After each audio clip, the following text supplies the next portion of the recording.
Hey everybody, and welcome back to Josh Lioce's video blog. This week we have our third edition episode with attorney Arielle Cecala. She's coming back to talk about trusts and how you can use them to hold real estate.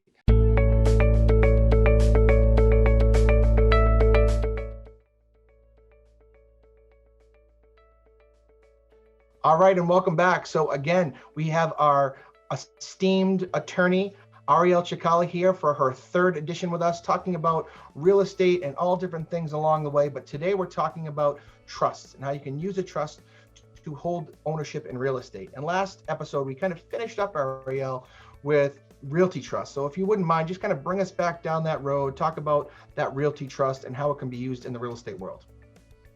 Awesome. Thanks for having me back, Josh. I'm really happy to be here with you today and with everybody at home. So last week we talked a little bit about realty trusts and how they can be used to hold real estate. So a trust is a legal construct, and it actually holds the real estate through the trustees. So those are people who are designated in the written document, and the deed to the property is deeded to those people as trustees.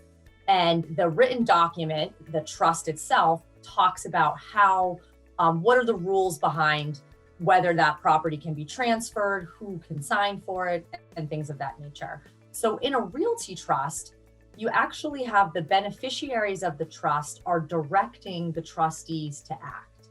And this is a common way that people hold real estate to achieve a couple different objectives. One is to avoid probate, because when a property is held in trust, it doesn't have to be subjected to the probate process in order for it to pass down to the beneficiaries. So we like that because we don't have to involve another court process if somebody is ready to sell the property. In a realty trust scenario, that property is directed by the beneficiaries to the trustees, and those beneficiaries are named on a separate Schedule A, which is actually private.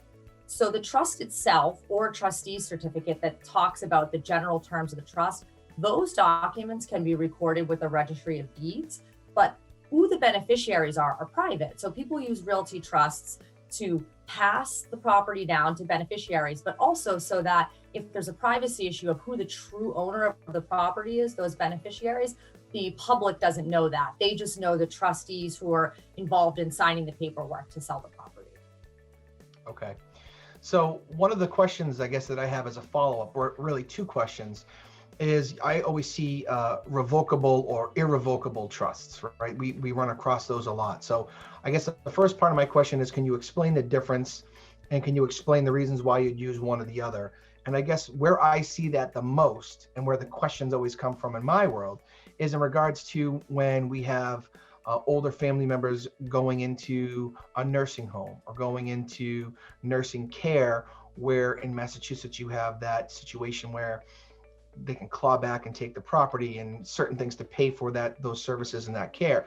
So that's where we typically see it. So if you could just kind of delve into that a little bit, I think it would really help our viewers. Absolutely. So a revocable trust and an irrevocable trust, those are two different types of trusts that are actually separate and distinct from the realty trust that we just talked about. So they operate very differently. In a revocable trust, you have the trustees who are acting, who are in charge, and the people who are making the decisions for the beneficiaries. And it's typical, we use these a lot in estate planning. So you might have a couple who's purchasing a home, they're in their, let's say their 60s, and this is planning to be the home where they're gonna live out the rest of their years. So they may want that comfort of saying, we're gonna put this home in a revocable trust because we are the trustees of the trust and we're also the beneficiaries, but we're going to name our children, let's say, will be the beneficiaries after we're gone. So the trustees in this case, in the revocable trust, they have the authority and the right to change they can change anything about the trust. They can revoke it. They can move property in and out of the trust. They have complete control. And there's a certain, there are many factors that go into whether you want something like that, where you have complete control, or you want a different type of trust setup. So in any type of trust that you're using, of course, they're very specific to your circumstances. So we want to make sure that you are consulting an attorney with respect to your own specific circumstances so that they can place you in the right trust. Now, the other trust that you mentioned, Josh, is an irrevocable trust. And you correctly noted that these are very commonly used vehicles to have property held such that the beneficiaries, maybe an older couple, let's say in their 80s or 90s, who are concerned about nursing home care and things like that. It's intended so that they actually do not have the authority and control that you have in that revocable trust. So it's almost treated as if that asset isn't really theirs because they don't have the control to do whatever it is they want with it. There are independent trustees who are in charge of managing the property for their benefit. Those trusts are done very commonly in elder care law and are also, like I mentioned, very specific to people's circumstances. So you want to make sure that you're talking through someone all the pros and cons of these different trusts before you move ahead with one of them. So, Arielle, if somebody, before they buy the property, is this something they have to have decided or make a decision before they ever go buy the property, or is it something that they can do during that process, or can they transfer the property into this kind of ownership even after they've purchased it? So when do people have to, I guess, do this and decide? That's a great question. So the trusts that we're talking about today are largely for what's called estate planning purposes. So going back to that revocable trust that we talked about, if you have a husband and a wife, let's say, who buy a property, they get financing with the property, and then they meet with an estate planning attorney and they decide, it's really important to us that this property isn't subjected to probate and we can pass it right down to our kids without having to go to court or any of that approval. It's not a violation of the terms of their mortgage. They're actually allowed to grant that property into that revocable trust for estate planning purposes.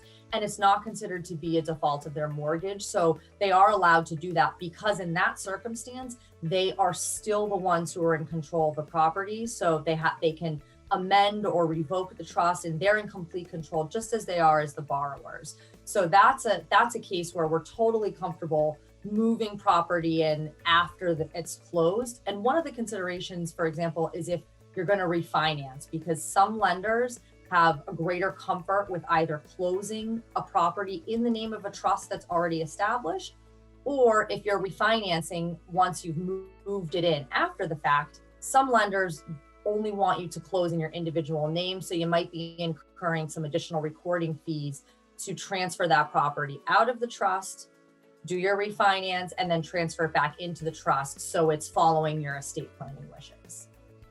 Gotcha. Well, that's important to know. I didn't realize that actually, that you have to pull it back out and put it back in. Okay. There's a lot of good information here, and I know that you have spent many years not only in the real estate world, but as someone who handles estate planning for many people that I even personally know as well as myself. What I'd like to do is at the end of this video, I'd like to have just a screen up, which I'll have with your information, because I'd like people to be able to reach out and contact you because you're so knowledgeable around the world of estate planning and real estate. I think it works very well together. In situations where people are starting to be much more proactive in planning out how they own property and how they transfer property as you get older and as people get older. I think it's just something we pay attention to. So I can't thank you enough for all the information you provided today and throughout all these videos. We are certainly going to have you back on several other topics, but this was just very interesting and I think helpful to so many people. And I just can't thank you enough for your time and your knowledge. It's truly my pleasure. Thank you so much for having me here today, Josh. Awesome. Thanks everybody for watching.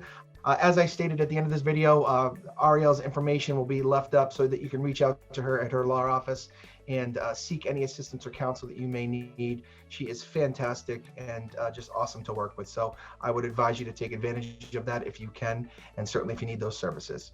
So stay tuned for our next video. We'll be back in another week or so with another awesome video. Thanks for watching and have a great day.